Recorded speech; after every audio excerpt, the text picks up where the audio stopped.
Oh, so I'm about to read a chapter out of The Essential Ken Wilber here to do with religion, and what Ken sees as two kind of main pros or cons um,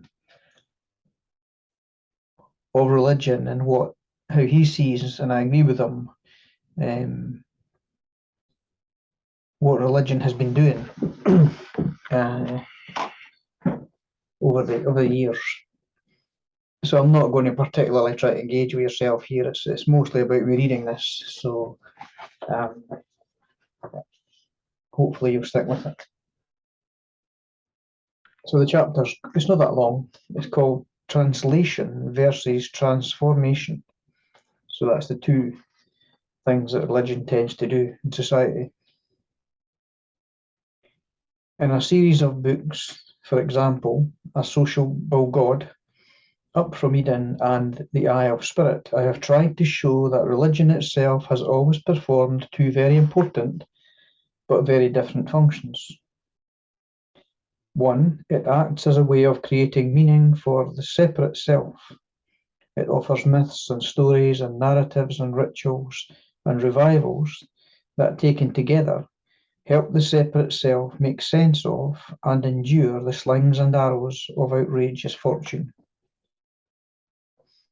This function of religion does not usually or necessarily change the level of consciousness in a person.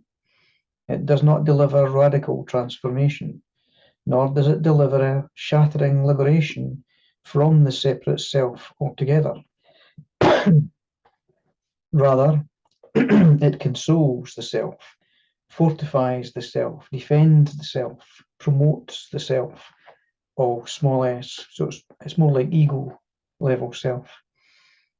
As long as the separate self believes in myths, performs in rituals, mouths the prayers, or embraces the dogma, then the self, it is fervently believed, will be saved, either now or in the glory of being God saved or goddess favoured, or in an afterlife that ensures eternal wonderment. But two, religion has also served, in a usually very, very small minority, the function of radical transformation and liberation. This function of religion does not fortify the separate self, but utterly shatters it. Not consolation, but devastation. Not entrenchment, but emptiness. Not complacency, but explosion. Not comfort, but revolution. In short, not a conventional bolstering of consciousness, but a radical transmutation and transformation at the deepest seat of consciousness itself. There are several different ways that we can state these two important functions of religion. The first function, that of creating meaning for the self, is a type of horizontal movement. The second function, that of transcending the self, is a type of vertical movement, higher or deeper, depending on your metaphor. The first I have named translation, the second transformation. With translation, the self is simply given a new way to think or feel about reality. The self is given a new belief, perhaps holistic instead of atomistic, perhaps forgiveness instead of blame, perhaps relational instead of analytic. The self then learns to translate its world and its being in the terms of this new belief or new language or new paradigm, and this new and enchanting translation acts, at least temporarily, to alleviate or diminish the terror inherent in the heart of the separate self.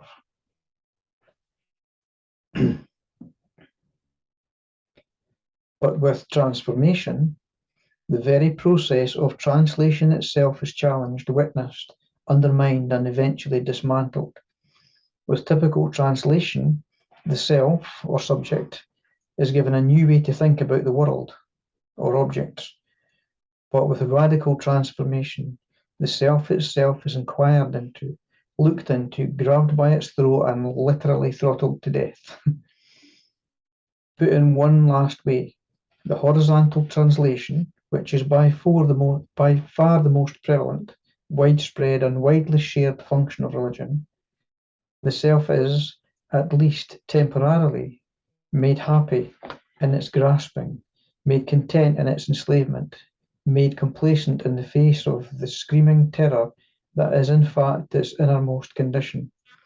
With translation, the self goes sleepy into the world, stumbles numbed and nearsighted into the nightmare of samsara, is given a map laced with morphine with which to face the world. And this, indeed, is the common condition of religious humanity, precisely the condition that the radical or transformative spiritual realizers have come to challenge and to finally undo. For authentic transformation is not a matter of belief, but of death of the believer. No, not a matter of translating the world, but of transforming the world.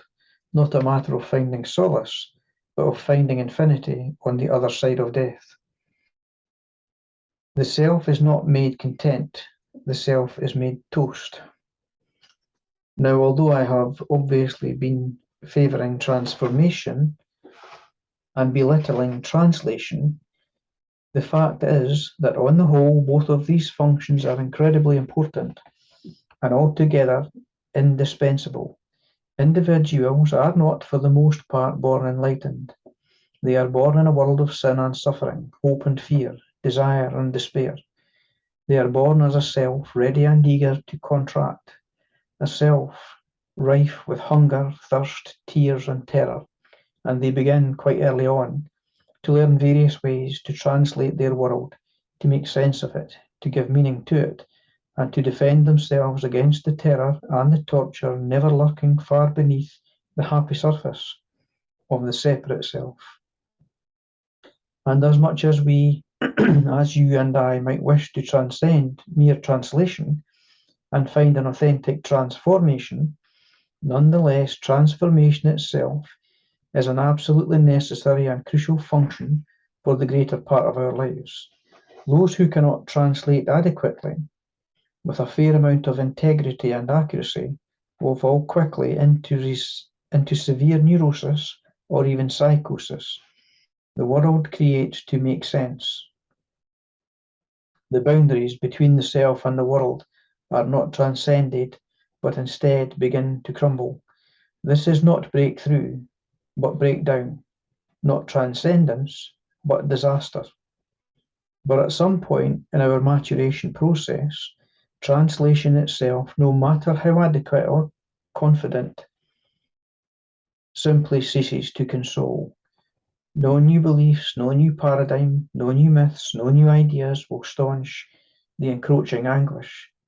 Not a new belief for the self, but the transcendence of the self altogether is the only path that avails.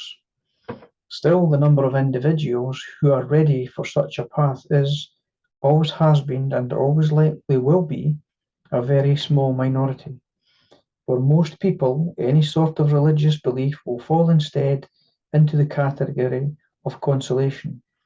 It will be a new horizontal translation that fashions some sort of meaning in the midst of the monstrous world. A religion has always served, for the most part, this first function, and served it well. I therefore also use the word legitimacy to describe this first function, the horizontal translation and creation of meaning for the separate self. And much of religion's important service is to provide legitimacy to the self, legitimacy to its beliefs, its paradigms, its worldviews, and its way in the world. This function of religion to provide legitimacy for the self and its belief, no matter how temporary, relative, non-transformative, or illusory, has nonetheless been the single greatest and most important function of the world's religious traditions. The capacity of a religion to provide horizontal meaning, legitimacy, and sanction for the self and its beliefs. That function of religion has historically been the single greatest social glue that a culture has, and one does not tamper easily or lightly with the basic glue that holds societies together, because more often than not, when that glue dissolves, when that translation dissolves, the result, as we are saying, is not a breakthrough, but a breakdown, not liberation, but social chaos. Where translative religion offers legitimacy, transformative religion offers authenticity for those few individuals who are ready, that is, sick with the suffering of the separate self and no longer able to embrace the legitimate worldview. Then transformative, opening to true authenticity, true enlightenment, true liberation, calls more and more incessantly.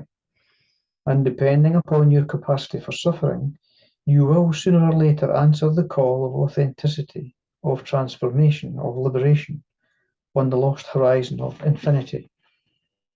Transformative spirituality does not seek to bolster or legitimate any present worldview at all, but rather to provide true authenticity by shattering what the world takes as legitimate. Legitimate consciousness is sanctioned by the consensus adopted by the herd mentality,